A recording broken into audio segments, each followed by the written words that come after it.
अस्सलाम वालेकुम नाज़रीन, आप देख रहे हैं प्रोग्राम तलाश विद सुहेल भट्टी। आज हम बात करेंगे कि इंतखाबात, मुलाकात, मुकदमात, फैसले किसी के लिए हर गुजरते दिन के साथ राहें हमवार तो किसी की मुश्किलात में बेपनाह इजाफा।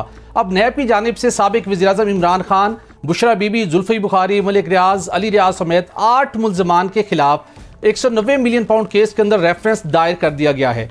जबकि दूसरी जानिब मुस्लिम लीग नून के कायद नवाज शरीफ की राह में जो एक आखिरी रुकावट थी अल अज़ीज़िया केस के अंदर जो उन्हें सज़ा हुई थी, उस सज़ा के मुतल्लिक जो अपील की तारीख है वो 7 दिसंबर की मुकर्रर कर दी गई है।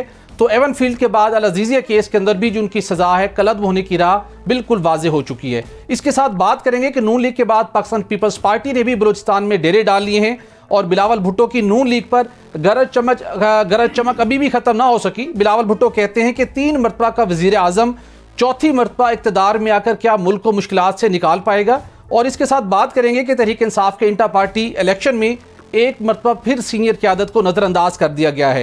बैरिस्टर गौहर अली खान को चेयरमैन PTI के इंतखाब में उन्हें नामजद किया गया है। इसके साथ साथ तहरीक इंसाफ के अंदर दरार की खबरें भी मुसलसल गर्दिश कर रही हैं। तो क्या आने वाले दिनों में मुस्लिम लीग नून के कायद नवाज शरीफ की तरह इमरान खान भी जेल में बैठकर पार्टी पर अपनी गिरफ्त उसी तरीके से मजबूत रख सकेंगे, और क्या वो भी जेल से पार्टी को चलाने की पोजीशन में होंगे या नहीं, इसके ऊपर भी बात करेंगे। और इसके साथ आपको बताएंगे कि आम इंतखाबात की तैयारियां जारी हैं और इलेक्शन कमीशन ऑफ पाकिस्तान ने नई हल्का बंदियों की तफसीलात जारी करके आम इंतखाबात फरवरी में होने का रोशन एक वाज़ेह पैगाम दे दिया है। और इसके साथ प्रोग्राम के आखिर में आपको बताएंगे कि फॉर्म ग्रो के तहत कारपोरेट फॉर्म में पहली मरतबा फसल की कटाई मुमकिन हो चुकी है, कौन सी जदीद मशीनरी इस्तेमाल की गई है, और अब गैर मुल्की भी इस फॉर्म को देखने के लिए इस साइट का विजिट कर रहे हैं। और इसके साथ साथ वफाकी हुकूमत ने मुफ्त हज पर पाबंदी आयद कर दी है और उसके साथ आज मुख्तलिफ हाजियों के लिए जो लाखों प्राइवेट कोटे के जरिए से हज अदा करते थे उनके साथ जो फ्रॉड होता था उस फ्रॉड का रास्ता रोकने के लिए भी हदायत जारी कर दी गई हैं। तो इन इशूज़ पर बात करने के लिए हमें ज्वाइन कर रहे हैं स्टूडियो में हमारे साथ होंगे मुस्लिम लीग नून के रहनुमा नासिर भट्ट साहब, सीनियर तज्जियाकार कामरान खान, और उसके साथ स्काइप पर हमारे साथ होंगी पीपल्स पार्टी की रहनुमा शर्मिला फारूकी साहिबा। आप सबका बहुत शुक्रिया। शर्मिला साहब, सबसे पहले मैं आपसे जानना चाहूँगा, हर गुजरते दिन के साथ बहुत तेज़ी के साथ बड़ी डेवलपमेंट्स हो रही हैं और उसके साथ साथ पाकिस्तान पीपल्स पार्टी भी अपना जो मोमेंटम है, पॉलिटिकल मोमेंटम, वो बिल्ड कर रही है मुसलसल। कुछ अर्सा कबल बहुत सी अफवाहें थी बिलावल भुट्टो और आसिफ अली जरदारी साहब के मबैन, लेकिन बलूचिस्तान के अंदर इन तमाम अफवाहों को ख़त्म करके एक मरतबा फिर इस बात को पॉइंट आउट किया गया है कि 3 मरतबा का वज़ीर आज़म चौथी मरतबा बनाकर मुल्क को कैसे मुश्किलात से निकालेगा। जरदारी साहब भी कहते हैं कि आइंदा का वज़ीर आज़म बिलावल भुट्टो होगा, लेकिन पंजाब के अंदर पीपल्स पार्टी की ऑन ग्राउंड पोजीशन इंतहाई कमजोर क्यों दिखाई दे रही है? जी बहुत शुक्रिया भट्टी साहब। देखिए, इलेक्शन की हतमी जो फहरिस्त है डिलिमिटेशन के हवाले से वो कल जारी हुई है और उससे कई हफ्ते कबल पीपल्स पार्टी ने अपनी सियासी सरगर्मियों की शुरुआत कर ली थी। हम सिंध से शुरू हुए थे, KPK के अंदर भी गए और फिर कल हमारा बलूचिस्तान के अंदर बहुत बड़ा जलसा-ए-आम हुआ है। अब आसिफ अली जरदारी साहब जो हैं वो लाहौर की जानिब जा रहे हैं, पंजाब जा रहे हैं और वहाँ पर वो क़याम करेंगे। तो पीपल्स पार्टी ने तो अपनी जो अवाम से राब्ता मुहिम है उसको शुरू कर दिया है और हम वो वाहिद जमात हैं जो दिल से चाहते हैं कि इलेक्शंस हों, आज़ाद, मुनसिफाना और शफाफ हों, और हम चाहते हैं कि इस मुल्क के अंदर हकीकी जमहूरियत आए और हम अपनी स्ट्रेंथ के ऊपर इलेक्शन लड़ने जा रहे हैं। दूसरों की तरह नहीं है जो बेसाखियाँ इस्तेमाल कर रहे हैं और कोशिश कर रहे हैं कि बैकडोर चैनल से आ जाएं कोई डील करके। इंशाल्लाह ताला इस मुल्क के अंदर हमें यकीन है कि इलेक्शन कमीशन ऑफ पाकिस्तान आज़ाद है और वो मुनसिफाना और शफाफ इलेक्शन करवाएंगे। बिल्कुल ठीक। शर्मिला साहब, ये ज़रूर बताइएगा, बहुत कम अचानक गए थे बिलावल भुट्टो दुबई, फिर जरदारी साहब भी गए, उसके बाद कुछ सोशल मीडिया के ऊपर बड़ी खुशगवार खबरें भी आईं कि शायद बिलावल भुट्टो साहब का दुबई के अंदर उनकी फैमिली, उनकी आइंदा जो उनका इज़्दिवाजी सफ़र शुरू होना है उससे मुतल्लिक कुछ बातचीत हो रही है। क्या वो शादी से मुतल्लिक बातचीत थी या थोड़ी सी जो तल्खी पैदा हुई थी उस इंटरव्यू के बाद उसको ड्राई डाउन किया गया है? नहीं, आई थिंक कि कयास सराइयाँ थी, बिकॉज चेयरमैन साहब जाते हैं दुबई, उनका घर है वहाँ पर, जरदारी साहब भी जाते हैं, उनका घर है, उनकी बहन वहाँ पर रहती, बेटी वहाँ पर रहती हैं। तो ये एक रूटीन विजिट है जो जाते हैं वहाँ पर, और वहाँ पर जाहिरी बात है फैमिली की रीयूनियंस होती हैं, मुलाकातें होती हैं, बातें होती हैं। अब ये अचानक से आई डोंट नो कहाँ से बात निकली कि जी उनकी शादी करवाई जा रही है, ये हमें तो ऐसा कोई इत्तला नहीं दी गई है। और जहाँ तक ताल्लुक है पार्टी में हम आहंगी का और चेयरमैन साहब और जरदारी साहब में हम आहंगी का, तो देखिए वो हमेशा से थी और हमेशा रहेगी, क्योंकि देखिए इख्तलाफ राय रखना ये जमहूरियत की खूबसूरती है जी। अब बिलावल भुट्टो जरदारी साहब नौजवान क़यादत हैं, उनकी अपनी राय है, और जरदारी साहब एक मंझे हुए सियासतदान हैं, एक्सपीरियंस है, उनकी अपनी एक राय है। लेकिन जब सब साथ बैठते हैं तो ब्रेनस्टॉर्मिंग करते हैं और कोई एक ऐसा फैसला करते हैं जो सबके लिए और पाकिस्तान के लिए बिलखुसूस मुफीद होता है।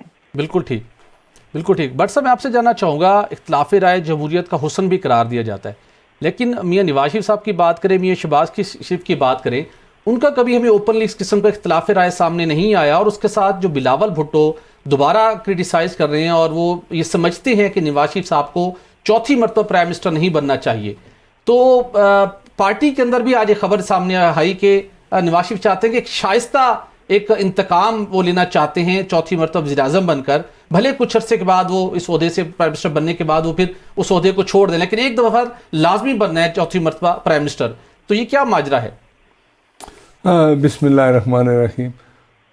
देखें, ये जो आपने बात की है कि मियाँ नवाज शरीफ साहब चौथी दफ़ा वज़ीर-ए-आज़म, ये इंतकाम की पता नहीं आपने क्या बात कर दी। देखें, जो कुछ पाकिस्तान में 2017 से जो एक हालात थे पैदा हुए, मियाँ नवाज शरीफ मुंतखब वज़ीर-ए-आज़म थे, तो उनकी टर्म पूरी नहीं हुई और फिर एक ऐसा बंदा आ गया। ये बातें सबको पता है। आप मुझे बताएं कि अवाम, आप अभी कह रहे थे पीपल्स पार्टी से अपना बिलावल भुट्टो साहब बड़ी वो तनकीद करते हैं, उनका हक है, क्योंकि उनका ये समझ आ गया है कि आने वाला वो कहते हैं आइंदा का वज़ीर-ए-आज़म बनना भी उनका हक है, नौजवान प्राइम मिनिस्टर होना चाहिए, उसके लिए स्ट्रगल करें। और पंजाब आ रहे हैं तो आए ना, हम तो उनको दावत देते हैं, पंजाब आएँ, आके लोगों के पास जाएं, वोट मांगें। भाई वोट मिलेगा तो आप वज़ीर-ए-आज़म बनेंगे ना, अवाम आपको पसंद करेंगे, आप वज़ीर-ए-आज़म ज़रूर बने जब अवाम। देखें, ये जो लेवल प्लेइंग फील्ड है वो तो आप सामने नज़र आ रही है सबको, हमें तो नहीं मिली वो। जब 2018 का इलेक्शन हुआ, हमारे साथ जो हुआ आपके सामने है। मियाँ नवाज शरीफ जेल में थे, फिर भी पंजाब में हमारी हुकूमत बन रही थी, नहीं बनने दी। तो अब तो सब आज़ाद हैं, पीपल्स पार्टी इलेक्शन में जा रही है, मौलाना फजल रहमान साहब जा रहे हैं, PTI भी जाएगी। जो गलतियाँ जो कहते हैं ना कि जो मुजरमाना फेल किए हैं इमरान खान ने, उसकी सज़ा तो मिलेगी, वो अदालतें दे रही हैं। अदालत जो का फ़ैसला होता है वो हम सबको मानना पड़ता है। हमारे ख़िलाफ़ झूठे फ़ैसले हुए, हमारे ख़िलाफ़ जो झूठे मुकदमात थे, आपको पता कि जज अरशद मलिक ने क्या कहा था कि मैंने सज़ा नहीं देनी थी, मुझे सज़ा दिलाई गई। तो उनका भी मियाँ नवाज शरीफ साहब ने सामना किया। जब लंदन में थे, बेगम कुलसूम नवाज साहिबा बिस्तर मर्ग पे थी, तो जज बशीर ने सज़ा सुना दी 10 साल उन्होंने कहा। और मरियम साहबा को भी, तो मियाँ नवाज शरीफ साहब वहाँ से आए, पाकिस्तान आए, जेल में गए, पेश हुए। ये इसमें बिल्कुल दुरुस्त है। 2018 में आपको लेवल प्लेइंग फील्ड नहीं मिली, लेकिन अब जरूरत से ज्यादा लेवल प्लेइंग फील्ड आपको मिल गई है। कैसे? क्या आप नहीं चाहते हमें इंसाफ मिले? नहीं, इंसाफ तो मिले आपको। जो फैसिलिटेशन आपको मिल रही पाकिस्तान पीपल्स पार्टी के लिए, वो फैसिलिटी नहीं है। बिलावल भुट्टो हर अपने जलसे के अंदर इस बात को वो उजागर करते हैं। पंजाब के अंदर वो समझते हैं कि जो निगरान सेटअप है, मरकज़ के अंदर जो सेटअप है, वो सारा आपका है। इस्तेहकाम पाकिस्तान आपने बी टीम बना ली ताकि पीपल्स पार्टी पंजाब के अंदर आगे ना बढ़ सके। तो आप सारी फैसिलिटेशन तो सिर्फ नून, वो जो वज़ीर आला है पंजाब के नकवी साहब, मियाँ अपना आसिफ अली जरदारी साहब, कहते हैं वो मेरा बच्चा है, मेरा लाडला है। आपने सुना है?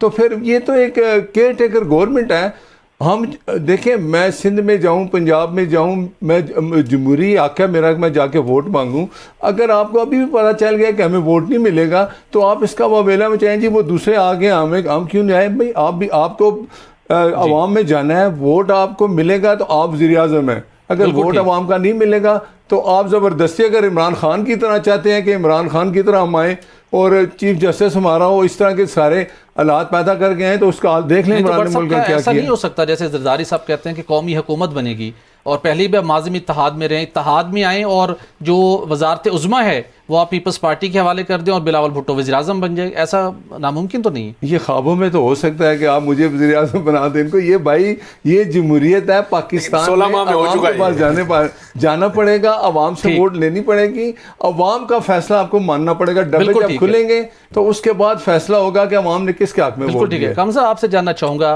पाकिस्तान तहरीक इंसाफ की मर्कज़ी क़यादत को तो जिन मुश्किलात का सामना है वो तो मुश्किल लगते हैं कि इस इलेक्शन के अंदर किसी का मुकाबला कर पाएँ।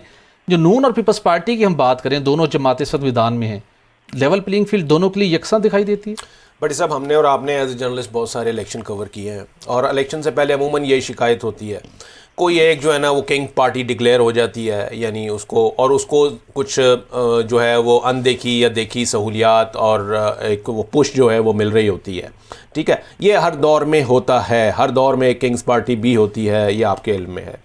तो लेवल प्लेइंग फील्ड के जो आते हैं ये शिकायत वगैरह ना, ये भी हर दौर में इलेक्शन से पहले जो है वो शिकायत होती हैं, आती हैं, इट्स ऑन द रिकॉर्ड। लेकिन ये इसमें कोई शक नहीं कि इस दफ़ा का जो ये शिकायत है ना, ये इनमें बहुत ज़्यादा इंटेंसिटी है, यानी और बहुत ज़्यादा फ़र्क है।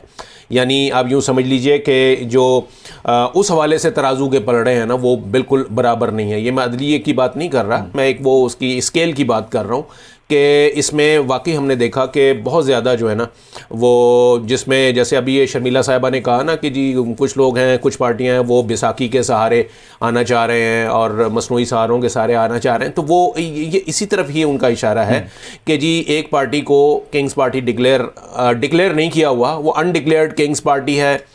बच्चों को भी पता है, एक लेमैन को भी पता है कि जी इस वक्त जो है वो किसका पलड़ा जो है वो भारी नजर आ रहा है। तो वो हालात ऐसे बने हुए हैं। फिर बिलावल के जो कंसर्न है वो काफी हद तक दुरुस्त दिखाई देते हैं आपको?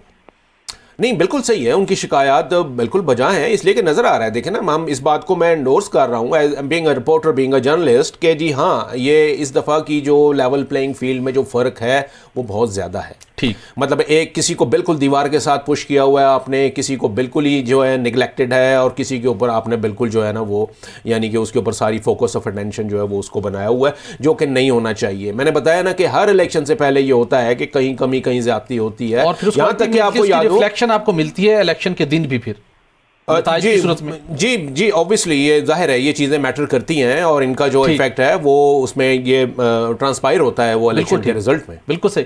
शर्मिला साहबा, जानना चाहूँगा आपसे, 8 फरवरी को कैसा सियासी मंजरनामा आप देख रही हैं, जबकि पीटीआई की जो क़यादत है, जिस किस्म के संगीन नेचर के उन्हें मुकदमात का सामना है, वो नहीं लगता कि कॉन्टेस्ट कर पाएँ, उनकी जो मर्कज़ी क़यादत है। सेकेंड ईयर की लीडरशिप शायद सामने आएगी। नून लीग पंजाब के अंदर आपको कोई सीट एडजस्टमेंट, या जो माजी के अंदर हम सुनते थे कि शायद थोड़ी सी स्पेस देगी, आपको देने को तैयार नहीं है। उल्टा नून लीग ने सिंध के अंदर आपके खिलाफ एक बहुत बड़ा महाज खड़ा कर दिया है। तो क्या इम्कानात हैं कि पाकिस्तान पीपल्स पार्टी आने वाले दिनों में पाकिस्तान तहरीक इंसाफ के साथ पंजाब या सिंध में किसी जगह के ऊपर कोई इत्तेहाद बना ले और मिलकर कोई कॉन्टेस्ट करे? इसके इम्कानात हैं? देखिए भट्टी साहब, 8 फरवरी को जो पीपल्स पार्टी की ख्वाहिश है और जो हम एक्सपेक्ट कर रहे हैं और जो हम देखना चाहते हैं वो ये है कि इस मुल्क में आज़ाद, शफाफ और मुनसिफाना इलेक्शन हों। हर जमात को बराबरी की सतह पे मौके मिलें कि वो आवाम में जाएं और अपनी बात कहें, और बैलेट के ऊपर, बैलेट की वोट को इज्जत मिले, बैलेट के ऊपर डाका ना पड़े, कोई बैकडोर चैनल से डील करके दोबारा सेलेक्ट ना हो पाए। लेकिन शायद ऐसा होता हुआ हमें नजर नहीं आ रहा। जहां तक पीपल्स पार्टी का ताल्लुक है, हम अपनी स्ट्रेंथ के ऊपर इलेक्शन लड़ेंगे, अभी हमारा किसी के साथ इत्तेहाद करने का कोई इरादा नहीं है।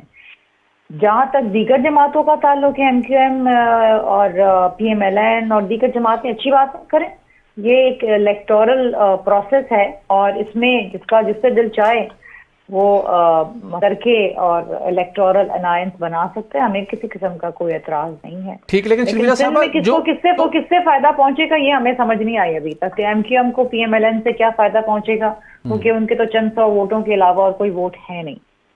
बिल्कुल ठीक, लेकिन पंजाब के अंदर जो नून लीग ने अपनी पोजीशन को सिक्योर किया हुआ है, उसके बाद उनकी जी पीपल्स पार्टी इस्तेकाम पाकिस्तान पार्टी को उनकी बी टीम कहती है, तो वहां पर पंजाब में तो बड़ा एक चैलेंज है पीपल्स पार्टी के लिए, वहां पर वो आएँ और कुछ जगह बना सकें। अब आपने बताया कि जरदारी साहब पंजाब जा रहे हैं, तो क्या हिकमत अमली होगी, क्या पार्टी ने प्लान किया है कि पंजाब के अंदर जो अवाम है उन्हें मोबिलाइज करने के लिए जहाँ से आपकी थोड़ी हमायत में इजाफा हो सके अवाम के अंदर, क्या स्ट्रेटजी होगी? क्या कोई वर्कर्स कन्वेंशन होंगे, जल्द से होने जा रहे हैं, या कोई नया अट्रैक्टिव कोई नैरेटिव पेश किया जाएगा जिसके अंदर पंजाब में आप लोगों की वापसी हो सके? लेकिन जी कल तो डीलिमिट की फहरिस्तें जारी हुई हैं और सदर साहब अब पंजाब जा रहे हैं, तो इंशाल्लाह ताला जैसे वो पंजाब पहुंचेंगे तो आगे पंजाब में क्या उनके प्रोग्राम्स हैं, क्या मीटिंग्स हैं, मुलाकातें हैं, वो भी आपके सामने आएंगे। और ऑफ कोर्स पंजाब के अंदर भी हम अपनी कैंपेन करेंगे। ठीक है, चैलेंज है हमारे लिए, लेकिन पीपल्स पार्टी तो हर दफ़ा हर जगह चैलेंज को एक्सेप्ट करती है, मैदान छोड़ के तो कभी नहीं भागते। आपको याद होगा कि पिछले जब हम पीडीएम के अंदर थे तो ये बात थी कि जी इस्तीफे दे के घर बैठ जाओ। पीपल्स पार्टी ने सबको कायल किया कि नहीं जी, आप ज़िमनी इंतखाबात में हिस्सा लें और मैदान खाली ना छोड़ें। फिर जब कराची में बल्दियाती इंतखाबात हो रहे थे तो एमके मैदान छोड़ के भाग गई। हमने तो उनको भी कायल करने की कोशिश की। बात यह है कि देखिए, हमने आवाम की खिदमत की है और आवाम बेहतर जानती है कि अगले इलेक्शन में किसको वोट देना है। हाँ, अलबत्ता अगर कोई सिलेक्शन हो जाती 2018 की तरह से तो ये बहुत बड़ी बदकिस्मती होगी पाकिस्तान के लिए। बिल्कुल ठीक। अच्छा शर्मिला साहब, ये ज़रूर बताइएगा कि माजी के अंदर पाकिस्तान पीपल्स पार्टी की क़यादत को भी मुख्तलिफ मुकदमात और ऐसे इलेक्शन से पहले सूरत हाल का सामना करना पड़ा कि जो पार्टी सरबराह की जिम्मेदारियाँ थी वो तब्दील करना पड़ी। इस वक्त पाकिस्तान तहरीक इंसाफ को भी ऐसी सूरत हाल का सामना है। अल्टीमेटली चेयरमैनशिप इमरान खान साहब से तकरीबन ख़त्म हो चुकी है और मिस्टर गौर खान को नामजद किया जा चुका है। कल उसके ऊपर इलेक्शन भी होने हैं। इस स्टेज के ऊपर जब इलेक्शन से कबल इमरान खान साहब पीटीआई के चेयरमैन नहीं होंगे, फिर टिकट की तकसीम का मरला है, इलेक्शन की स्ट्रेटजी है, क्या इस स्टेज के ऊपर चेयरमैनशिप की तब्दील होना इलेक्शन के नताइज के ऊपर और इलेक्शन कैंपेन के ऊपर किस हद तक असरअंदाज होता है? चूँकि माजी के अंदर आप खुद भी पीपल्स पार्टी भी ऐसी सूरत हाल से गुजर चुकी है। देखिए, ये बड़ा मुश्किल और चैलेंजिंग वक्त होता है किसी भी जमात पे और उस जमात के वोटर्स से। अगर तो पीटीआई बिल्कुल ही आउट हो जाती है इलेक्शन प्रोसेस से तो फिर अगेन इलेक्शन मुतनाज़ा हो जाएंगे। इलेक्शन का कोई भी रिजल्ट क्रेडिबल नहीं होगा। जहाँ तक चेयरमैनशिप का ताल्लुक है, देखिए वो चेयरमैन रहे ना रहे इमरान खान, लेकिन ये पार्टी है तो उन्हीं के नाम से ना और उन्हीं की बदौलत है। बाकी तो it's one man show. Imran Khan नहीं होंगे तो फिर जाहिर बात है पार्टी के अंदर वो असर रसूख नहीं रहेगा। अब देखते हैं कि क्या उनके लीगल इश्यूज हैं, क्या तरीक़ेकार हैं। अब अदालत में उनके मुकदमा ज़ेर इल्तवा मैं ज़्यादा कमेंट तो नहीं कर सकती, बट अगैन जिस तरह मैंने कहा कि लेवल प्लेइंग फील्ड उनको भी मिलनी चाहिए। बिल्कुल ठीक है, बड़ी अच्छी बात है, लेवल प्लेइंग फील्ड उनको भी मिलनी चाहिए। नाज़रीन, यहाँ पर एक ब्रेक लेंगे और ब्रेक के बाद बात करेंगे chairman PTI Imran Khan inter party election के बाद जेल में बैठकर अपनी पार्टी पर अपनी गिरफ्त उसी तरीके से रख पाएंगे जैसे मुस्लिम लीग नून के कायद नवाज शरीफ ने पार्टी का ओहदा ख़त्म होने के बावजूद अपनी पार्टी के ऊपर अपनी गिरफ्त मजबूत रखी और अपने लिए तमाम हालात मुश्किल हालात को दोबारा साजगार बनाया। क्या ऐसी हिकमत अमली इमरान खान की तरफ से भी देखने को मिलेगी? इस पर बात करेंगे। Stay with us. Welcome back नाज़रीन। बट साहब, नून लीग के लिए हालात साजगार बनते जा रहे हैं। नवाज शरीफ साहब की फील्ड से सज़ा ख़त्म हो चुकी, कलअदम करा दी जा चुकी है। अल अज़ीज़िया का भी अचानक आज पता चला है कि उनका केस फ़िक्स हो गया है, 7 दिसंबर को समाअत होगी और इस वक्त तक तो तमाम रास्ते हमार हो चुके हैं नवाज शरीफ साहब के लिए जो कानूनी रुकावटें थी उनके इलेक्शन में हिस्सा लेने से मुतल्लिक। तो क्या आप समझते हैं कि 8 फरवरी को आपका मुकाबला सिर्फ पाकिस्तान पीपल्स पार्टी से होगा और पाकिस्तान तहरीक इंसाफ कहीं दिखाई नहीं देगी? क्या तवक्को कर रहे हैं आप? देखिए, मैं आपको एक बात बताऊं कि भट्टी साहब, आप ये क्यों नहीं याद करते कि जब 2013 में मियां नवाज शरीफ वज़ीर-ए-आज़म बने थे, अवाम की वोट से बने थे, जमहूरी अमल था।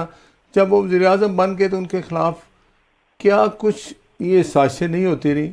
वो साजिशें सब बेनकाब हो गई। आज अगर मियां नवाज शरीफ ने वो 4-5 साल बड़ी हिम्मत और जुर्रत के साथ अवाम के साथ खड़े होकर गुजारे और उन्होंने ये कहा, आपने सुना कि आप मेरे ऊपर जितने मर्जी झूठे मुकदमात बनाएं, मेरे पे मुश्किलें लेके आए, मैं किसी के आगे सर नहीं झुकाऊंगा। ठीक है, आपने फिर देखा क्या कुछ हुआ। वो लोग जिन्होंने ये सारा कुछ किया वो बेनकाब हुए। मैं कहता हूँ वो तजियाकार जो टीवी पे बैठ के इतनी बड़ी बातें करते थे, उनको भी थोड़ा कोई शर्म यहाँ आनी चाहिए कि आपने सुबह शाम कहा नवाज शरीफ ने इंडिया में पैसे भेज दिए, नवाज शरीफ की मिल से इतने इंडियन निकल आए, ये वो किधर गए हैं वो लोग? ठीक है, ये आपने नुकसान किसको दिया? मुल्क को। अब अगर मियां नवाज शरीफ वापस आए हैं और वो मुकदमात का सामना कर रहे हैं, उनका इस्तकबाल जो लाहौर में हुआ मीनार पाकिस्तान में, वो आपने देखा, वो ये इस्तकबाल ये बता रहा था कि नवाज शरीफ अवाम के दिलों में है।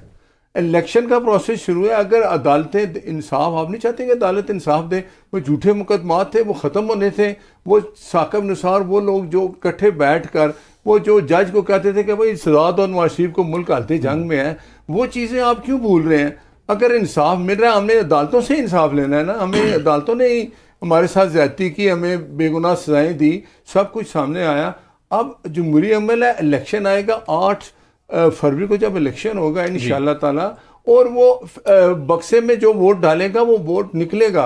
2017 में 18 में ऐसा नहीं हुआ, वोट आपने किसी और को दिया, निकला किसी और के लिए। ये सिस्टम तो नहीं बैठेगा इस पर। देखे ना, मैं यही कहता हूँ ना, ये सिस्टम जो पिछला सिस्टम बैठा उसके जो कसूरवार थे वो किधर हैं? उनको तो कोई सजा नहीं मिली। अब हम भी चाहते हैं कि फेयर इलेक्शन हो, बक्सों में वोट जाएंगे और बक्सों से वोट, जिसको वोट जाए उसी के लिए वोट निकले। अगर पीपल्स पार्टी को अवाम वोट देती है, उनका बंदा वज़ीर आज़म बने। हमारी ख्वाहिश है, हम मुस्लिम लीग की वर्कर हैं, जो अवाम की ख्वाहिश है कि नवाज शरीफ वज़ीर आज़म बनने, अगर वोट अवाम देती है, मियां साहब को वज़ीर आज़म बनेंगे।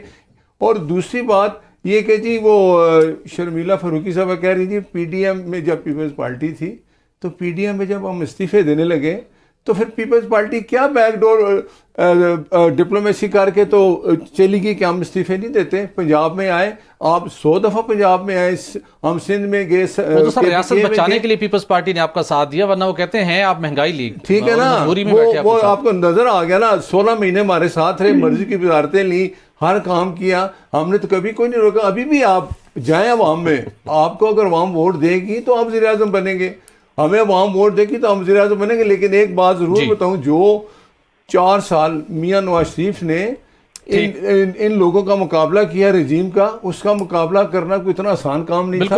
और 2017 से जो सिलसिला टूटा था, बिल्कुल ठीक, वो इंशाल्लाह दोबारा फिर शुरू होगा, अवाम वोट देंगे। ठीक है शर्मिला साहब, आपसे जानना चाहूंगा, पाकिस्तान पीपल्स पार्टी की भी मर्कजी क़यादत को तवील अरसों तक करप्शन के केसेस का सामना करना पड़ा, सालों मुकदमात चले, गिरफ्तारियां हुई, जेल में गए, उसके बाद कोई मुकदमा दुरुस्त साबित नहीं हो सका। लेकिन इस सारे इक़दामात के नतीजे में पाकिस्तान का जो पॉलिटिकल, सोशल और इकोनॉमिक फैब्रिक था वो बुरी तरह से मुतासिर हुआ। क्या आप समझते हैं कि मुस्तकबिल के अंदर ये जो झूठे या गलत मुकदमात बनाने की, ऐसे मुकदमात बनाना जो बाद में साबित ना हो सकें और पॉलिटिकल इंजीनियरिंग पर्पस के लिए हों, ये सिलसिला मुस्तकबिल में रुक सकेगा? और जो ऐसे केसेस बनाते हैं, ये जो 2 इदारे इस्तेमाल होते हैं, कभी उनसे भी कोई जवाब तलबी हो सकेगी? देखिए जी, यही तो नई सियासत की बात कर रहे हैं बिलावल भुट्टो जरदारी साहब, कि ये जो फसुर्दा 70 साल पुरानी सियासत है, यही तो है जिससे हम जान छुड़ाना चाहते हैं, यही तो उनकी ख्वाहिश है, यही तो वो पैगाम दे रहे हैं कि ये सियासत छोड़ दें, और अगर नहीं छोड़ सकते तो फिर घर बैठ जाएं। हम नहीं चाहते कि किसी के ऊपर सियासी इंतकामी कार्रवाइयाँ हों। पीपल्स पार्टी जब हुकूमत में थी तो हमारे 5 साल में कोई सियासी कैदी नहीं था, कोई सियासी मुकदमात नहीं बने। इमरान खान के ऊपर भी मुकदमात हमने नहीं बनाए, मियां साहब के ऊपर भी मुकदमात हमने नहीं बनाए, ये आपस में एक दूसरे पे बनाते रहे। अब बात ये है कि इस किस्म की फरसूदा सियासत का पाकिस्तान को नुकसान पहुंचता है जी, अवाम पिस जाती है, अवाम के मसाइल हल नहीं होते। हम एक दूसरे को नीचा दिखाने के चक्कर में जो एक्चुअल मसाइल हैं, जो माशी हालात हैं, जो गुर्बत के हालात हैं, बेरोजगारी के हालात हैं, हम उस पर तवज्जो नहीं दे पाते। यही सियासत का खात्मा चाहते हैं हम ये समझते हैं कि अगर हम हुकूमत में आते हैं तो हम इन किस्म की किसी भी कार्रवाइयों में मुलव्वस नहीं होंगे। इदारों को अपना काम करने दें। देखिए, मुल्क से करप्शन का खात्मा होना चाहिए, लेकिन इदारों को इस्तेमाल ना करें अपने सियासी मुखालफिन को नीचा दिखाने के लिए या उनको ख़त्म करने के लिए। करप्शन को ख़त्म करें, सियासी मुखालफिन को ख़त्म ना करें। अगर कोई मुखालफत करता है, पार्लियामान इज़ द फोरम, वहाँ पर आए, तनकीद करें, अच्छी बात है, अपोजिशन को तनकीद करनी चाहिए, हुकूमत को चेहरा दिखाना चाहिए। लेकिन अगर हम एक दूसरे के दस्तों गिरबाई रहेंगे तो फिर बेचारी अवाम कहाँ जाएगी? लेकिन शर्मिला साहब, अवाम के अंदर एक बड़ा रिएक्शन आया था जब मिसाक जमहूरियत हुआ पाकिस्तान पीपल्स पार्टी और मुस्लिम नून के मबैन, तो लोगों ने कहा कि 2 पार्टियों ने मुक मकाओ कर लिया है, बारियां लगेंगी, आपकी बारी आप आए, नेक्स्ट टाइम हम आएंगे। तो ये एक आपके खिलाफ, दोनों जमातों के खिलाफ बड़ा एक बयानिया बना और उस मिसाक जमहूरियत से हट के फिर दोनों पार्टियों एक दोबारा आपस में दस्तों गिरबां भी हुई। तो इस अवाम के अंदर इस परसेप्शन को ख़त्म करने के लिए क्या रोल प्ले करना होगा पार्टीज़ को कि जब आप तय करते हैं कि किसी के खिलाफ ऐसे इकदाम नहीं करने जिसके नतीजे में वो अपनी मुद्दत पूरी न कर सके या उसको कमज़ोर किया जाए, जिसका खमियाजा इस मुल्क का आम आदमी और मुल्क भुगते, तो अवाम को कैसे एजुकेट करना पड़ेगा इस मामले में? देखिए जी, अवाम का इसमें कसूर नहीं है। मिसाक की जमहूरियत एक बहुत ही खूबसूरत और इम्पोर्टेंट डॉक्यूमेंट था पाकिस्तान की सियासी तारीख के अंदर। उसकी खिलाफ वर्जी पीपल्स पार्टी ने नहीं की, उसकी खिलाफ वर्जी PMLN ने की। बहुत से ऐसे शिक थे जिसके ऊपर उनको काम करना था हमारे साथ, लेकिन वो दे बैक्ड ऑफ। और अनफॉर्चुनेटली उससे ना सिर्फ पाकिस्तान को नुकसान हुआ, PMLN को खुद नुकसान हुआ, सबको नुकसान हुआ, इदारों को नुकसान हुआ। अब बात यह है कि आगे चलने का तरीक़ेकार क्या है कि हम सुधर जाएं। हम तो यही कह रहे हैं ना, अगेन मैं वो बात दोहराऊंगी कि बिलावल भुट्टो जरदारी साहब जो बात कर रहे हैं 70 साल सियासत की, वो यही तो बात कर रहे हैं। उनकी वालदा ने बैठ के एक मिसाक की जमहूरियत की PMLN के साथ, लेकिन वो आज भी उसके ऊपर जो है वो काम करने को तैयार नहीं है। अगर आज वो डील करके आ रहे हैं या वो सेलेक्ट होने जा रहे हैं, तो अगेन उस एक इम्पोर्टेंट डॉक्यूमेंट की, दैट पॉलिटिकल डॉक्यूमेंट की वायलेशन हो रही है। पाकिस्तान में जमहूरियत के ऊपर शब खून मारा जा रहा है, बैलेट पे डाका डाला जा रहा है, अवाम के वोट छीने जा रहे हैं, ये गलत है। ठीक, भट्ट साहब, ये बड़ा शर्मिला फरूकी साहब का कहना है कि नून लीग ने मिसाक जमहूरियत से डिबेट किया, संगीन नुकसान पहुंचाया मुस्लिम लीग नून ने मिसाक जमहूरियत से हटकर। देखें, उनके खिलाफ गए आप। ये शर्मिला फरूकी साहब को बता दें कि जब 2008 में जब लंदन में मिसाक जमहूरियत हुआ था, तो 2008 में पीपल्स पार्टी की हुकूमत बनी।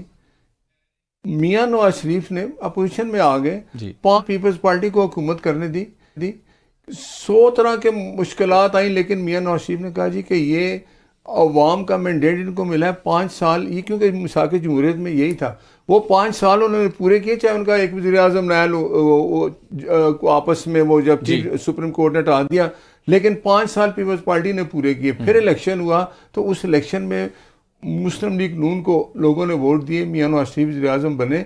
तो मुझे आप ये बताएं कि डील करके, तो फिर जब हम मिसाक जमहूरियत हो रहा था तो बेनज़ीर साहिबा वो दुबई में मुशर्रफ से मुलाकात कर रही थी, उसके बाद वो वापस आई, उस डील के साथ आई। तो ये हमने तो फिर मिसाक जमहूरियत पे मियां नवाज शरीफ कायम रहे, 5 साल उन्होंने बिल्कुल ये साथ दिया। अब ये चीज़ें, ये पीपल्स पार्टी है या PTI है या मौलाना फजल रहमान है, मैं एक बात करूँगा कि जब PDM बनी थी तो ये भी एक बात हुई थी कि अगर इलेक्शन होते हैं तो जो पार्टी भी बरसर इक़्तिदार आती है, मियाँ साहब ने कहा था कि वक्त इतना मुश्किल है, अगर हमें सात अक्सरियत मिली फिर भी हम बाकी जमातों को साथ लेकर चलेंगे। तो फिर वही बात है कि कौमी हुकूमत ही बनेगी। देखें ना, देखिए इलेक्शन अपना अपना होगा, इलेक्शन में अवाम जिसको वोट देगी वही वज़ीर आज़म होगा। लेकिन ये जो हालात हैं, इसमें सब जमातों को एक पेज पे होना चाहिए कि जमहूरियत की मजबूती के लिए इल्ज़ामात लगाना छोड़ें, अवाम में जाएं, वोट लें। अगर वो अवाम आपको वोट देगी और आपके पास अक्सरियत है, आप ज़रूर वज़ीर आज़म बने। आप अभी से शोर डालना शुरू कर दें जी कि वो जमात ठीक नहीं है, ये हमारे साथ लेवल प्लेइंग फील्ड नहीं है, कैसे हो? अवाम की वोट होगी, इस दफ़ा इंशाल्लाह मुनसफाना इंतखाबात होंगे। जो भी पार्टी अवाम की वोट से बनेगी, बरस इक़्तिदार आएगी, एक वादा करें कि वो 5 साल अपने पूरे करें। अगर वो काम नहीं करेगी तो आइंदा उसको अवाम वोट नहीं देगी। बिल्कुल ठीक है, ये अवाम फैसला करेंगे। कामरान साहब, एक बड़ी डेवलपमेंट हुई है बहुत इंतहाई कम वक्त में और बहुत तेज़ रफ्तारी के साथ। नैब ने साबिक वज़ीर-ए-आज़म इमरान खान समेत 8 अफराद के खिलाफ 190 मिलियन पाउंड केस के अंदर रेफरेंस फाइल वफाकी कबीना मंजूरी दे चुकी है। अडयाला जेल में ही ट्रायल होगा और यकीनी तौर पर फास्ट ट्रैक पे ये ट्रायल होगा। इस केस की बैकग्राउंड से आप भी बखूबी वाकिफ़ हैं, जो सारा ऑब्जेक्टिव था। सवाल ये है कि जब सुप्रीम कोर्ट ऑफ पाकिस्तान ने रिसेंटली एक फैसले के जरिए से वो रकम जो बरतानिया से आई थी और कौमी खजाने में आनी थी, लेकिन उस वक्त की कैबिनेट ने वो रकम एक फैसले देते हुए उस फैसले को भी बाद में सील कर दिया गया, वो रकम बहरिया टाउन की इकसाद के बाद में सुप्रीम कोर्ट में जमा करवा दी थी। अब सुप्रीम कोर्ट ऑफ पाकिस्तान ने अपने फैसले से करार दिया है कि नहीं, ये रकम रियासत पाकिस्तान की है, कौमी खजाने में जाएगी, और उस केस को एस्टैब्लिश कर दिया जिसकी नैब तहकीकात कर रहा था। और शायद यही वजह है कि नैब ने फौरी तौर के ऊपर अब रेफरेंस भी फाइल कर दी है। तो क्या इसके कॉन्सिक्वेंसेस देख रहे हैं सुप्रीम कोर्ट के इस फैसले से? इस ट्रायल के ऊपर और इस नैब के रेफरेंस के हवाले से? बिल्कुल सही है भट्टी साहब। देखें, आपको पता है नैब की 3 मदारिज होती हैं कि पहले वो इंक्वायरी होती है, फिर उसके बाद ज़रूरत होती है तो इन्वेस्टिगेशन होती है, और फिर उसमें प्रूव हो जाए तो फिर रेफरेंस की नौबत आती है। तो आज ये रेफरेंस फाइल होने का मकसद ये है कि उनको तमाम शवाहिद और तमाम सबूत जो हैं वो इस हवाले से मिल गए हैं। आपने देखा कि वो बाकायदा जेल में जाके नैब की टीम जो है वो उनसे पूछगछ जो है वो करती रही है चेयरमैन पीटीआई से इसी हवाले से। यानी एक तरफ वो साइफर का ट्रायल हो रहा था तो दूसरी तरफ नैब की तफ्तीश जो थी जेल के अंदर वो इसी हवाले से जारी थी, और उसी का अब ये लॉजिकल ये है कि इसमें भट्टी साहब देखें, एक चीज़ है, वो बात सही है कि जब सुप्रीम कोर्ट ने ये कह दिया कि जी हाँ ये तो पैसे कौमी ख़जाने में जानी चाहिए थे, इसका मतलब यह है कि जी हुकूमत का फैसला गलत था। इसका मतलब यह है कि इमरान खान का चेयरमैन पीटीआई का फैसला गलत था, मिसयूज ऑफ अथॉरिटी हुई है और गलत फैसले हुए हैं। अब देखें, उसमें अब ये रेफरेंस हुआ, उसमें आपने भी अभी नाम पढ़े कि जी 8 लोगों के खिलाफ रेफरेंस जो है वो दायर हुआ है जी। काबीना की मंजूरी में कितने उस वक्त कैबिनेट मेंबर्स थे, आपके भी नॉलेज में होगा, वो जाके वादा में अगवा बने, उन्होंने इनके खिलाफ जाके बयान दिए जी। ठीक हो गया, ठीक हो गया, लेकिन उसमें भी ये है उस कैबिनेट के मेंबर में अगर कम अज़ कम वहाँ पे 60-70 तो अरकान होंगे, वो सारे के सारे रिस्पॉन्सिबल हैं, क्योंकि कैबिनेट का डिसीजन खाली प्राइम मिनिस्टर का नहीं होता, इसमें ईच एंड एवरी मेंबर जो है वो होता है। तो इसमें अब आप ये देखिए कि इसमें कैबिनेट का कोई भी मेंबर जो है वो नहीं इन्होंने शामिल किया हुआ। जुल्फी बुखारी शामिल है उसमें, जी एक या चाहता, लेकिन ये कि पूरी जो मंजूरी हुई है वो सारी जो सर्कुलेशन के साथ भी होती है, कुछ भी होती है उसमें प्रोसेस में आपको पता है कि वो पूरी कैबिनेट जो है इन्वॉल्व होती है। इन्होंने उनको नहीं डाला हुआ। अब वजह क्या है, जैसे आप कह रहे हैं कि जी कुछ तो वो इस वक्त जो है ना वो दूध के धुले जो है वो हो रहे हैं जी। कुछ जो है इस केस की आप सिवियरिटी से अंदाजा लगाइए कि पाकिस्तान के बासर तगड़े ताकतवर एक प्रॉपर्टी टाइकून मलिक रियाज के खिलाफ मेरे ख्याल में शायद पहली बार एहतसाब अदालत में रेफरेंस फाइल हुआ है। तो तहकीकात चलती रही है, इंक्वायरी वगैरह होती रही है, लेकिन बाकायदा रेफरेंस में उनको नॉमिनेट जो है वो शायद पहली बार ही हुआ है।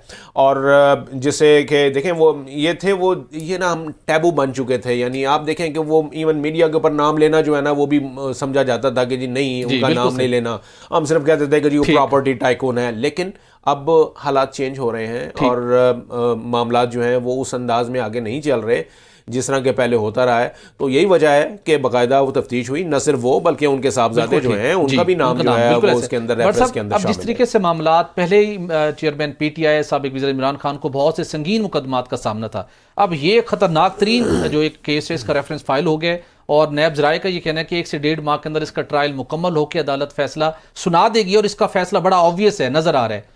तो फिर हम 8 फरवरी को जब इलेक्शन हो रहे होंगे, इन केसेस के अंदर इतने बुरी तरह ये फंसते जा रहे हैं, फिर वही सूरत हाल होगी कि सुनिया हो जान गलियां तो मिर्जा यार फिर देखिए आप बात में जो 190 मिलियन का केस है तो बड़ा ओपन एंड शट केस है कि भाई आपको पैसे एनसीए ने दिए कि जाओ, ये एक बंदा है जिसने मनी लॉन्ड्रिंग की है, उसकी प्रॉपर्टी वहाँ पकड़ी गई है, रिकवरी हुई है, उसका पैसा उनका ला है कि जो भी वो होता है ना, अगर वो पाकिस्तानी है तो पाकिस्तान गवर्नमेंट के पास पैसा जाएगा, अगर वो इंडियन है तो वहाँ चला जाएगा। वो पैसा आया तो ये क्या प्रॉब्लम थी, ये क्या चक्कर है कि वो पैसा उनका आपका नहीं जी, ये मलिक रियाज साहब के पास जाएगा, क्योंकि मलिक रियाज साहब भी बेनिफिशरी थे सारे कामों में। अभी कम से कम इंसाफ का बोलबाला हो रहा है, वो लोग जो इनके पीछे जो बिहाइंड दिस केस थे वो सामने आए। 190 मिलियन वो कह रहे हैं ना मलिक रियाज साहब, मैं बताऊंगा गोगी और फरा और बुशरा ये तो कुछ भी नहीं है, तो बता दें खुदारा अब इंसाफ होगा। और 190 मिलियन का ये जो केस है ये बड़ा आसान केस है, इसको तो 2 तारीखों में ख़त्म हो जाना चाहिए। पैसा वहाँ से आया, इन्होंने उठाया तो जाके मलिक रियाज के अकाउंट में जमा करा दीजिए, आप उसका जुर्माना ले लें। भाई हुकूमत का पैसा हुकूमत के पास आना चाहिए। बिल्कुल ठीक। शायद ये केस भी मुल्क की तारीख का एक फास्ट ट्रैक बुनियादों के ऊपर एग्जीक्यूट होने वाला केस होगा, जितनी शवाहिद नैब अब तक इकट्ठे कर चुके हैं और जितनी उजलत के अंदर शायद इसका फैसला सुनाया जाएगा। नासिर भट्ट साहब आपका, उसके साथ कमर खान साहब आपका शुक्रिया, आपने ज्वाइन किया। नाज़रीन, भारत रियासती दहशतगर्दी और जुल्म बर्बरियत के बाइस हर गुजरते दिन के साथ आलमी सतह पर बेनकाब हो रहा है। पाकिस्तान, मकबूजा कश्मीर, कतर, कैनेडा और अमेरिका में भारतीय साजिशें बेनकाब हो चुकी हैं। अमेरिकी सरजमीन पर भारत की जानिब से कत्ल की साजिश पकड़ी गई है, जिस पर अमेरिका ने भारत से तहकीकात का मुतालबा भी कर दिया है। बाइडन इंतजामिया ने गुज़श्ता दिनों अमेरिका में भारत की जानिब से एक सिख शहरी के कत्ल की साजिश का सुराग लगाया। आला अमेरिकी इंटेलिजेंस हुकाम ने भारत पर जोर दिया है कि इस मामले पर तहकीकात की जाए और जिम्मेदारों के खिलाफ कानूनी कार्रवाई की जाए। अमरीकी नेशनल इंटेलिजेंस और CIA के सरबराहान इस सिलसिले में अगस्त और अक्टूबर में हिंदुस्तान गए थे। इस केस के मर्कजी मुलजिम नखील गुप्ता के खिलाफ कत्ल की साजिश पर फर्द जुर्म आयद की जा चुकी है। रवां साल जून में एक कैनेडियन सिख के कत्ल के बाद अमरीकी हुकाम की जानिब से अमरीकी सरजमीन पर इस साजिश को नाकाम बनाया गया। दीगर मुमालिक में रहने वाले सिख शहरियों के खिलाफ भारत की खुफिया कार्रवाइयों पर मगरबी मुमालिक में तशवीश का इजहार किया जा रहा है। अमरीका और कैनेडियन सरजमीन पर भारत की जानिब से सिखों की कत्ल की कार्रवाइयों के बाद भारत के मगरबी मुमालिक से ताल्लुकात मजीद खराब होते जा रहे हैं। नाज़रीन, भारतीय हुकूमत का मुसलमानों के खिलाफ तासुब और जुल्म स्तम जारी है। मोदी सरकार की इंतहा पसंदी और इस्लाम दुश्मनी ने तलीमी दरसगाहों को भी न बख्शा। मकबूजा कश्मीर में तौहीन अमेज पोस्ट के खिलाफ शदीद एहतजाज और शटर डाउन हड़ताल शुरू हो चुकी है। मजहबी तौहीन अमेज पोस्ट हिंदू तालिब इल्म परतमेश की तरफ से इंस्टाग्राम पर पोस्ट की गई थी। ज़राए के मुताबिक हिंदू तालिब इल्म का ताल्लुक national institute of technology Srinagar से है। सोशल मीडिया पोस्ट पर नाजेबा अल्फाज इस्तेमाल करते हुए वाक़े पर मकबूजा कश्मीर में शदीद गम व गुस्से का इजहार किया गया है। कश्मीरी तलबा का एहतजाज के दौरान हुकूमत से मुलजिम के खिलाफ सख्त कार्रवाई का मुतालबा भी किया गया है। मोदी सरकार ने मामला सुलझाने की बजाय कश्मीरी तलबा पर ही मुकदमा दर्ज कर दिया है। मीरवाइज उमर फारूक ने भी इस वाक़े की शदीद तरीन अल्फाज में मुजम्मत की है। मुबस्सिरीन के मुताबिक मोदी सरकार इंतखाबात से कबल जानबूझकर कश्मीर के हालात ख़राब कर रही है। दूसरी जानिब कश्मीर मीडिया सर्विस और फ्रेंड्स ऑफ कश्मीर इंटरनेशनल के ज़ेर तमाम हिंदुस्तान में अक़लियतों पर जारी मजालिम के अहम मसले पर कश्मीर हाउस इस्लामाबाद में सेमिनार का इनेकाद हुआ। सेमिनार से वज़ीर इत्तलात व नशरियात मुर्तज़ा सुलंगी और वज़ीर-ए-आज़म की खसूसी मुशीर बराए इंसानी हकूक़ मिशाल हुसैन मलिक ने भी खिताब किया। सेमिनार में हिंदुस्तान में अक़लियतों को दरपेश रियासती जबर को मुअस्सर तरीके से उजागर किया गया। आज़ाद जम्मू कश्मीर के साबिक सदर सरदार यकूब खान, सेनेटर मुशाद हुसैन और JK पीपल्स पार्टी के सदर हुसैन इब्राहिम जैसी काबिल ज़िक्र शख्सियात ने वज़ीर-ए-आज़म नरेंद्र मोदी की क़यादत में हिंदुस्तान में मुसलमानों और दीगर अक़लियतों के बिगड़ते हुए हालात पर रोशनी डाली। मुकर्रिरीन के मुताबिक मोदी हुकूमत इस वक्त भरपूर तरीके से अक़लियतों के हकूक़ के पमाल कर रही है। हिंदुस्तान में अक़लियती बिरादरियों के खिलाफ बड़े पैमाने पर इम्तियाजी सलूक और इन पर तशद्दुद किया जा रहा है। हिंदुस्तान में हुकूमत के ख़यालात से इख्तलाफ करने वालों के खिलाफ इंतहाई गैर महफूज माहौल बन चुका है। तमाम मज़ाहिब के लिए यकसा सलूक के हिंदुस्तानी आइन के वादे की सरेआम धज्जियाँ उड़ाई जा रही हैं। शुरा ने कई वाक़यात पर रोशनी डाली जहाँ से हिंदुस्तान में को अपना अकीदा छोड़ने पर मजबूर किया गया। 5 अगस्त 2019 के बाद कश्मीर में जबर और फ़लस्तीन में इसराइल की पॉलिसियों के दरमियान मुमासलतें अयां करते हुए शुरा ने सूरत हाल की संगीनी पर जोर दिया। सेमिनार के दौरान भारत में सिखों के खिलाफ जारी रियासती दहशतगर्दी को वाज़े करने के लिए ऑपरेशन ब्लू स्टार जैसे तारीखी वाक़यात का भी हवाला दिया गया। नाज़रीन, यहाँ पर एक ब्रेक लेंगे और ब्रेक के बाद आपको बताएंगे कि पाकिस्तान में ज़री शोबे के अंदर इनकलाब लाने के लिए क्या इक़दाम किए गए और उन इक़दाम का क्या नतीजा सामने आ रहा है। Stay with us. Welcome back नाज़रीन। ग्रीन पाकिस्तान के तहत स्पेशल इन्वेस्टमेंट फैसिलिटेशन काउंसिल के शुरू करदा जदीद कारपोरेट फार्म्स में पहली फसल की कटाई का अमल शुरू हो चुका है। फार्म ग्रो के ज़ेरे तहत पीरोवाल में इस फार्म का इफ्तिताह army chief general Syed Asim Munir और वज़ीर-ए-आज़म साबिक वज़ीर-ए-आज़म शहबाज शरीफ ने रवां साल जुलाई में किया था। इस फार्म में पहली फसल तैयार हो चुकी है और इसकी कटाई का अमल जारी है। कटाई के अमल में जदीद मशीनरी ज़ेर इस्तेमाल लाई जा रही है। ये फार्म ग्रीन पाकिस्तान इनिशिएटिव के तहत पैदावार फराहम करने वाला पहला जदीद कारपोरेट फार्म है। ग्रीन पाकिस्तान के तहत SIFC के शुरू करदा जदीद कारपोरेट फार्म्स बैनुल-अक़वामी तवज्जो का मरकज़ बन चुके हैं और 29 नवंबर को चीनी डेलीगेशन ने खानेवाल में पीरोवाल फार्म्स का दौरा किया था। ये चीनी वफद 6 माहिरीन पर मुश्तमिल था और इस चीनी वफद ने पीरोवाल फार्म्स में तमाम मशीनरी और फसल का तफसीली जायज़ा लेते हुए यहाँ पर ग्रीन पाकिस्तान इनिशिएटिव की जो खिदमात थी, जो उनका इनिशिएटिव था, जो उनका विजन था, उसको सराहा। इसके साथ नाज़रीन आपको बताते चले कि पंजाब हुकूमत ने ज़री पैदावार को बढ़ाने के लिए, ज़री इनकलाब लाने के लिए ग्रीन पाकिस्तान इनिशिएटिव के तहत 100 अरब रुपये रवां माली साल के दौरान फराहम करने का कमिटमेंट की थी, मुआहदा किया था और ये रकम बिला सूद ग्रीन पाकिस्तान इनिशिएटिव कंपनी को फराहम की जाएगी और इस सिलसिले के अंदर 20 अरब रुपए की पहली किस्त, जो कि ये कर्ज है लेकिन बिला सूद कर्ज है, वो जारी भी कर दी गई, जिसका मकसद ये है कि अंदर जो वो रकबा जहाँ पर जदीद फार्मिंग के ज़रिए से ज़री पैदावार को बढ़ाना है वहाँ पर फास्ट ट्रैक के ऊपर काम हो सके। इस हवाले से मज़ीद बात करने के लिए हमें ज्वाइन कर रहे हैं खालिद खोखर साहब। आप सदर किसान इत्तेहाद हैं और ख़ुद भी ज़री माहिर तस्वुर किए जाते हैं और इस हवाले से ज़री पैदावार को बढ़ाने के लिए और किसानों को बेहतर मुआवजे के लिए आपकी जो स्ट्रगल्स है काफ़ी अरसे से जारी है। खोखर साहब, किस निगाह से आप देखते हैं ग्रीन पाकिस्तान के इस इनिशिएटिव को, और जिसकी पहली फसल बड़े जदीद अंदाज में वो सामने भी आ चुकी है, बिलखसूस जब पाकिस्तान अपनी ज़री पैदावार, अपनी ज़री ज़रूरियात पूरी नहीं कर पा रहा था गुज़श्ता कुछ सालों से, गंदम हो, कपास हो, दीगर अजनास हो, अरबों डॉलर्स की हमें इंपोर्ट करना पड़ रही थी। इस इनिशिएटिव के तहत आप क्या समझते हैं कि हमारी ज़री पैदावार में किस हद तक इजाफा होना मुमकिन है? देखें जी, बहुत शुक्रिया, आपने बड़ा अहम टॉपिक लिया आज।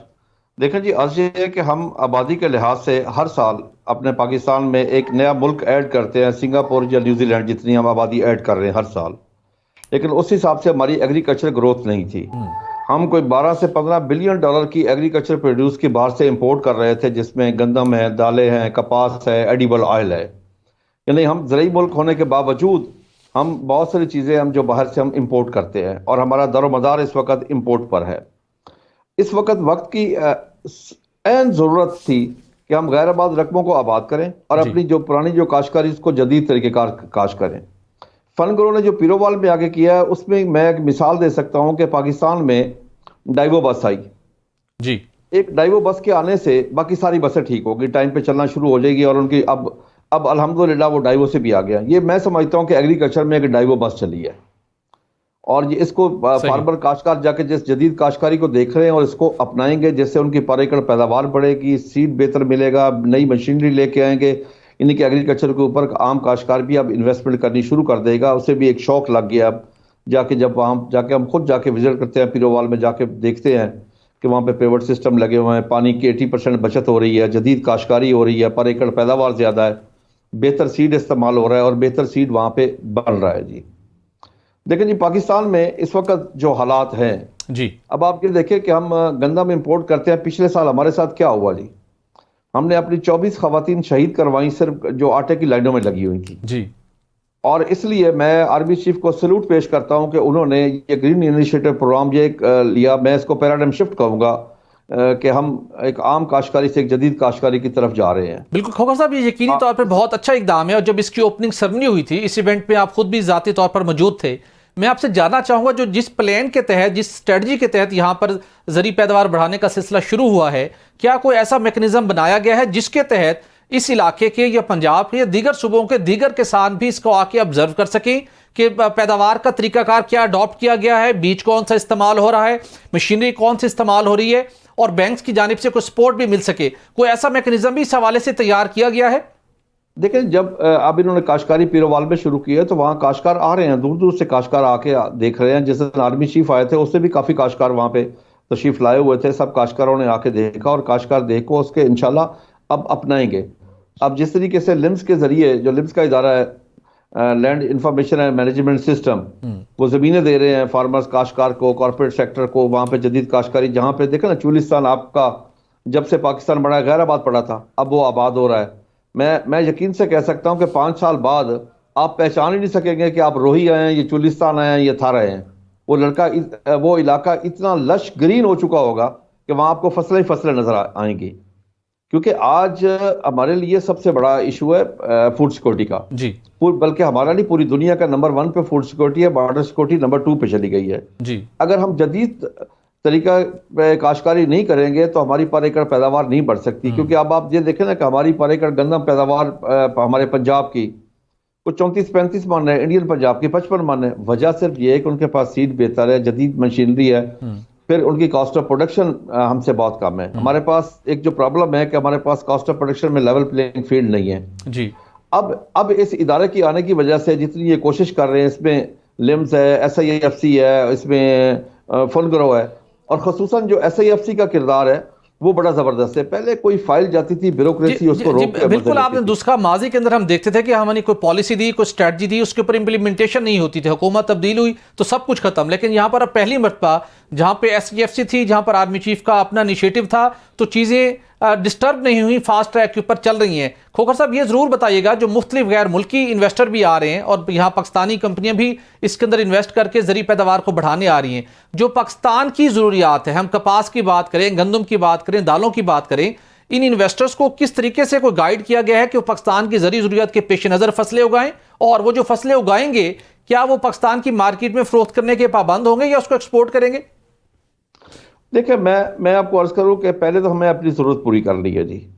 अच्छा, और उसके बाद हमारी तरजीह एक्सपोर्ट पे होनी चाहिए, क्योंकि हम ज़र मुबादला तभी कमा सकते हैं जब हम एक्सपोर्ट करेंगे। पहले तो अपनी ज़रूरत पूरी करनी है। आप देखें ना, हम गंदम हर साल 2 से 3 मिलियन टन बाहर से इंपोर्ट कर रहे हैं, लेकिन मुझे इस साल उम्मीद है कि हम गंदम इंपोर्ट अगले साल नहीं करेंगे, क्योंकि इस दफ़ा गंदम की काश्त काफ़ी हो चुकी है। हम कपास इंपोर्ट करते हैं, हालांकि एक वक्त में हम कपास एक्सपोर्ट किया करते थे। तो उसमें हमारी तो यही ख्वाहिश है कि हम अपनी ज़रूरत पूरी करने के बाद हम इसको एक्सपोर्ट करें, और हम एक्सपोर्ट भी करें वैल्यू एडिशन करके। हम इस तरीके के प्रोडक्ट उठा के अपना बाहर एक्सपोर्ट ना करें, अब इसको वैल्यू एडिशन प्लांट भी वहां पे लगेंगे। जब हम वैल्यू एडिशन करेंगे तो उसकी जो कीमत है वो 2-3 गुना बढ़ जाएगी। यकीनी तौर पे ये बहुत जरूरी है। खोखर साहब, आखिरी क्वेश्चन आपसे करना चाहूंगा, आइंदा साल जो गंदम की फसल पाकिस्तान की मार्केट में आएगी, क्या हम तवक्को कर सकते हैं कि हम अपनी गंदम की पैदावार में इस हद तक इजाफा कर लेंगे कि हमें एटलीस्ट गंदम इंपोर्ट ना करना पड़े? क्या एक्सपेक्टेशंस हैं?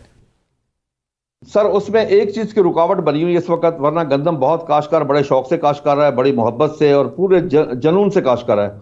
हमारे पास प्रॉब्लम है, फर्टिलाइजर की कमी है, यूरिया की शॉर्टेज है, ब्लैक पे यूरिया मिल रही है, डीएपी बहुत महंगी हो गई है, बिजली हमारी बहुत ज्यादा महंगी कर दी गई है, बहुत हद से ज्यादा महंगी कर गई है। गवर्नमेंट एक चीज के बारे में बैठ के सोच ही नहीं रही कि काश्तकार की कॉस्ट ऑफ प्रोडक्शन क्या होनी चाहिए, वो कितनी वो बर्दाश्त कर सकता है। यानी कि अब जो अखरा जाता है वो हमारी बर्दाश्त से बाहर है। अगर हमें यूरिया खाद, डीएपी वगैरह, फास्फोरस खादें, एसएसपी, नाइट्रोफास बर वक्त ये चीजें मिलती रहे और सही रेट पे मिलती रहे, तो अगले साल आप इंपोर्ट नहीं, बल्कि मैं आपको खुशखबरी दूंगा, आज हम बैलेंस यूज ऑफ फर्टिलाइजर अगर कर लेते हैं साल, अगले साल मैं यकीन से कहता हूं आप 3 मिलियन टन इंपोर्ट भी नहीं करेंगे, बल्कि 2 मिलियन टन कम से कम आप एक्सपोर्ट कर सकेंगे। बिल्कुल ठीक, बिल्कुल ठीक। खोखर साहब, आपका बहुत शुक्रिया, आपने वक्त दिया। नाज़रीन, जरूरत है, हमने अगर गंदम की पैदावार में खुद कफील होना है तो इस किसानों को जो खाद की अदम फराहमी के ऊपर मुश्किलात का सामने हुकूमत को चाहिए कि उसके ऊपर तवज्जो दे, ब्लैक मार्केटिंग खत्म करे और खाद की जो सप्लाई है उसको इंश्योर करे। नाज़रीन, यहाँ पर अब बात करेंगे कि वफाकी हुकूमत ने हज के हवाले से एक नई पॉलिसी अप्रूव की है, जिसके तहत अब मुफ्त हज पर पाबंदी आयद कर दी गई है। इसके साथ साथ प्राइवेट हज ऑर्गेनाइजर भी अब तैयार हो जाएं, क्योंकि अब उनके खिलाफ भी इस मरतबा कार्रवाई हो सकेगी। और हर साल की तरह वफाकी हुकूमत की जानिब से हज पॉलिसी 2024 का ऐलान कर दिया गया है। इस मरतबा हुकूमत की जानिब से अवाम को रिलीफ फराहम करने के लिए भरपूर कोशिश की गई है, जो कि पहले कभी देखने में बहुत शाज़ो नादर मिली। 2024 का हज पैकेज गुज़श्ता साल के मुकाबले में 1 लाख रुपए सस्ता होगा।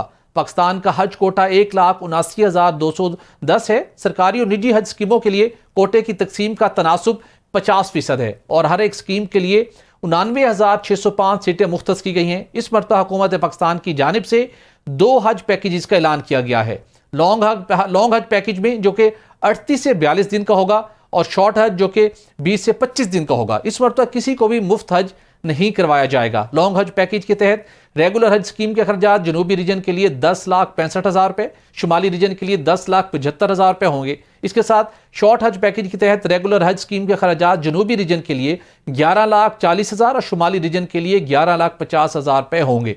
हुजाज की तरबियत, ट्रैकिंग और रहनुमाई के लिए लाजमी मोबाइल एप्लीकेशन जो ऑनलाइन और ऑफलाइन यकसा मुफीद होगी। इसके साथ इस मरतबा जो हुकूमत की जानिब से नया इकदाम देखने को मिला है वो हज ग्रुप ऑर्गेनाइजर से मुतल्लिक है। हुकूमत की जानिब से हज ग्रुप ऑर्गेनाइजर को हिदायत की गई है कि वह हुजाज के साथ एक मुआहिदा करेंगे, जिसमें वो हुजाज को सऊदी अरब में क़याम के दौरान उनको फराहम की जाने वाली खिदमात से मुकम्मल तौर पर उन्हें वाज़ेह तौर पर बयान करेंगे, और वजारत मज़हबी अमूर के हज पोर्टल पर उन फैसिलिटीज़ को अपलोड किया जाएगा। किसी भी इनहराफ की सूरत में हज ग्रुप ऑर्गेनाइजर पर भारी जुर्माना आयद किया जाएगा। हज ग्रुप ऑर्गेनाइजर के मालियाती इंतजाम के लिए एक फुल प्रूफ हज मॉनिटरिंग सिस्टम कायम किया जाएगा और डिजिटलाइजेशन भी की जाएगी। वजारत मज़हबी अमूर की तरफ से मजीद कहा गया है कि वजारत मज़हबी अमूर पाकिस्तान इंटरनेशनल एयरलाइन को हज ऑपरेशन के लिए तरजीह देगी, मगर सिर्फ उस सूरत में जब PIA का जो किराया है वो बाकी एयरलाइंस के मुकाबले में कम हो। हर हाजी से 2,50,000 रुपये एयरलाइन का किराया वसूल किया जाएगा।